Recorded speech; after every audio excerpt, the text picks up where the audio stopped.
Papers for this hour. An article inside the Express has taken your interest, Cindy, and in fact this story appears on some of the fronts as well.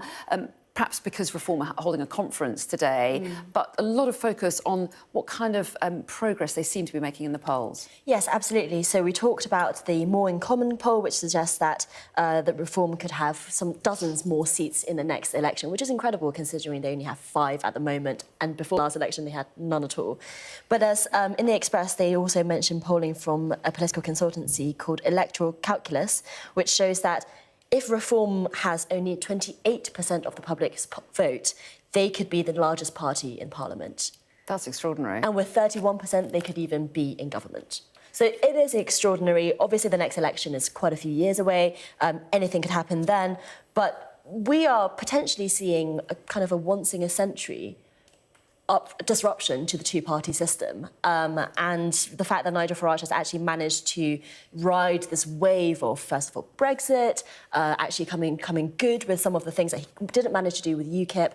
And now I think with Trump's rising America and Elon Musk's support, it does seem like now is Reform's moment. And the Conservatives don't really seem to be getting their stuff together in order to protect their status as the second largest party at the moment. Well, potentially Reform is a challenge to Labour and the Conservatives. What impact, first of all, do you think that the Trump and Elon Musk angle could have on Reform? Well, in the article it says that's the $100 million question, and the person could supply it is Elon Musk. I worry about the... Well, actually, the hard cash, you mean? Yeah. And I worry about the global ramifications of the parties he's supporting and what that kind of misinformation and what kind of press that gives. Because you're right, it's a huge story, but if it's on the front pages of every newspaper for the next 4 years until there's another election, that helps make it happen. And as we say, a challenge for the government, a challenge for the Conservatives as well. And is there a possibility that there are some Tories who say, let's just embrace Reform? You know, should we go in with them? I mean, Nigel Farage, no doubt, would say doesn't want anything to do with that. But how do they approach it? But I mean, he loves Conservatives coming over to him because it kind of proves him right? Yeah, but actually them working together, he wouldn't be so yes, keen I mean, on. it is Nigel Farage. He wants the limelight. It is a Nigel Farage show. So there's a really interesting question about organisations like this. Do they outlast their leader? But, you know, I think Nigel Farage really has a lot of stamina at the moment, so he's not going anywhere anytime soon. But interestingly, I've spoken to Conservative insiders who say that Suella Braverman's support for Nigel Farage in the midst of the Tory leadership contest was actually what really dampened her prospects within the Conservative Party itself, because you're seen as a bit of a traitor, basically, to do that. And so any Conservative sidles up to Reform at their own peril if they don't want or see a future for themselves in the Conservative Party and actually in Reform. But the Conservative Party very much so is not institutionally trying to get close anytime soon. J.D. Vance called Trump Hitler, and now he's his vice president. So the way that these people and the way that the movement can shift over a 4-year period or over a 6-year period, people that were absolutely anti-UKIP could end up being the lead people for Reform in a couple of years' time. It's certainly going to be a really interesting time politically, isn't it? Let's move us on to the Guardian article about alcohol and whether or not it should carry warnings with it. That's certainly the call of the US medical chief.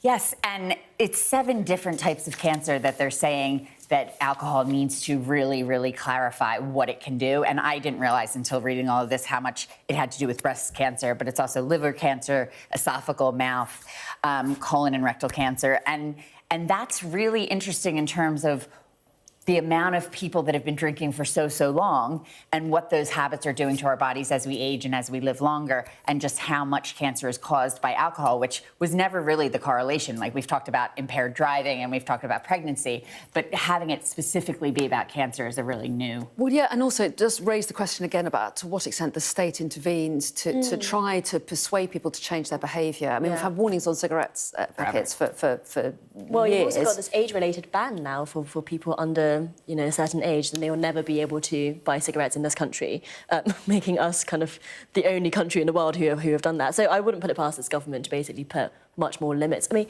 there was a story last year about beer gardens and whether or not you can actually smoke in beer gardens. Although that never actually happened. Although that never actually happened. So it's interesting to see. I mean, I don't think this is going to be a priority on Wes Streeting's list of, to the point about the NHS reforms that are needed.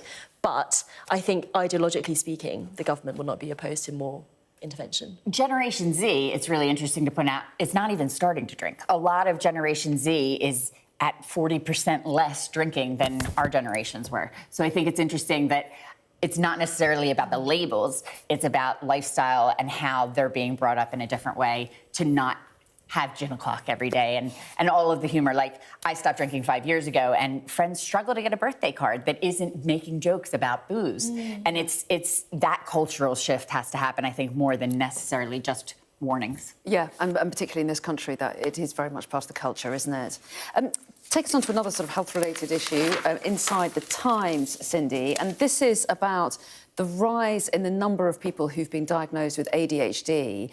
Lots of different facets to this story, but one of them, which is quite interesting, is the headline, young women drive that surge. Yeah, absolutely. So there's been an 18% increase in prescriptions for ADHD drugs between April last year and, between April 2023 and March last year. And most of the new people who are being diagnosed seem to be young women. And the Times is actually drawing on an article from The Spectator written by Max Pemberton, which they've also taken, a mental health doctor, basically saying, are we over-diagnosing these things? Are we over-medicalising what are just perhaps different personality traits?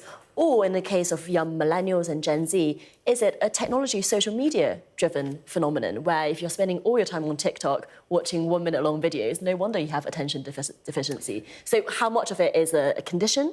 And how much of it is, I guess, nurture, environment? And also, is the rise in young women, the fact they've been underdiagnosed previously as well? There are so many questions. So many, yeah, it's totally possible. And Max Pemberton does leave open those questions, but we just won't know for a while. We also don't do enough research about women's health. And so the way autism manifests in young women and the way ADHD does, we don't look at how, like, a heart attack manifests entirely different in women than men and how our bodies show that. And if we don't do the amount of research and we just apply male standards, you end up with the invisible woman. Let me very quickly touch on the Daily Express article about what you reckon is probably the world's greatest job. A stock count. Anybody that's ever waitress knows how boring it is to do stock counts, unless you're at the London Zoo and you can count baby gorillas and penguins. Like, that's all I want to do today is go and count penguins. Count babies. Yes. Count baby animals. And we love his clipboard, Annual Stocktake 2025. One of the gorillas is named Juno, which I think Sabrina Carpenter will have something to sing about. I wonder if it's having a brat summer, brat winter. Anyway, we're out of time. Really lovely to have your company this morning. Thank you.